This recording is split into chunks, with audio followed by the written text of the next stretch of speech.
Isang mapagpalang araw po sa inyo lahat mga kababayan ko. Ngayon ho ay magluluto uli ako ng pasta mga kababayan ko. Bali ito ho ang aming tanghalian ng misis ko. Bali ang lulutuin ko pasta mga kababayan ko ay ito ho. Pastang bawang ho with olive oil. Yan ho mga kababayan ko. Bali ito ho yung mga ang bawang. Ginayat-gayat ko na. At ito ho yung olive oil mga kababayan ko. Tapos ito ho yung pasta. Yan barilya. Bali nagpapainit na ho ako ng tubig mga kababayan ko. Inaantay ko lang sumulak. Tapos so, pagkasulak ko niya mga kababayan ko, ilalagay ko yung pasta mga kababayan ko. Bago mamaya ho, lulutuin ko na yung sauce ng aking pasta. Bali bawang lang ho mga kababayan ko. Yan ho. Yan mga kababayan ko. Nasulak na yung tubig. Bali ilalagay ko na yung pasta. Yan mga kababayan ko, ilalagay ko na yung pasta. Inuulit ko na yung mga kababayan ko. Paglagay ko ng pasta, ganito lang ho. Huwag niyo puputol-putulin mga kababayan ko. Yan ho. Patayo, sabay bitaw. Ayan, ganito lang ho. Kusa na ho yung bababa mga kababayan ko. Yan ho. Kapag medyo malambot na ho yung pasta mga kababayan ko, lulutuin ko na ho yung pinaka-sauce niya ho.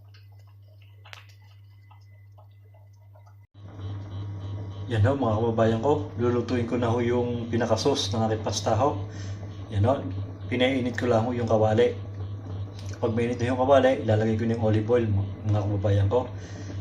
Yan o mga kababayan ko, nasulak na ho. Siya nga pala mga kababayan ko, ito nilagyan ko ho ng konting asin para medyo lumasalas ho ng konti mga kababayan ko. Yan o. Yan. Yan mga kababayan ko, mainit na yung kawali, kaya ilalagay ko na ho yung olive oil. Ayan mga kababayan ko, ilalagay ko na yung olive oil. Medyo dadamihan ko ho ng konti mga kababayan ko ha. Ayan o, kasi ho, itong gagamitin kong sauce. Ayan ho. Alam niyo mga kababayan ko, itong olive oil ho ay maganda ho sa katawan. Ayan o. Hindi ho ito maka-cholesterol mga kababayan ko. Napakasarap po nito yung olive oil. Kaya kahit na maraming olive oil ho, maganda ho yan sa katawan mga kababayan ko. Ayan o. Antayin po lang natin uminit yung olive oil mga kababayan ko. Tapos ilalagay na natin yung bawang.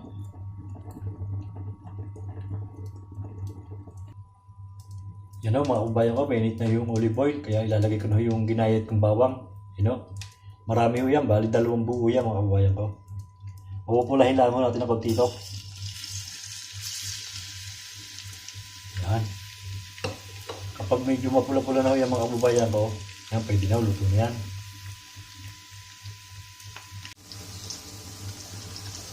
Yan o mga kababayan ko, halu-haluin natin ng konti. Yan o. Kapag medyo mapula na ho ito, luto na mga kababayan ko. Yan o. Kung gusto nyo mga kababayan ko, lagay nyo ng konting asin para medyo malasa-lasa. Yan o. Napakasarap nito mga kababayan ko.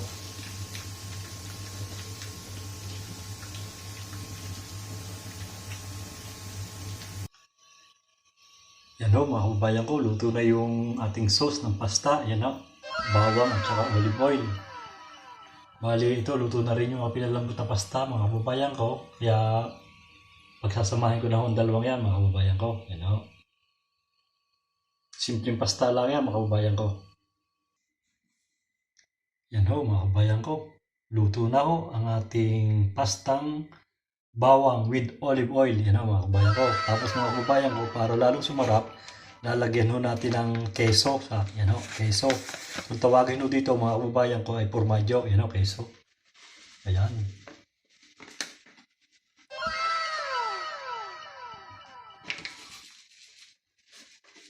Yan o mga kababayan ko.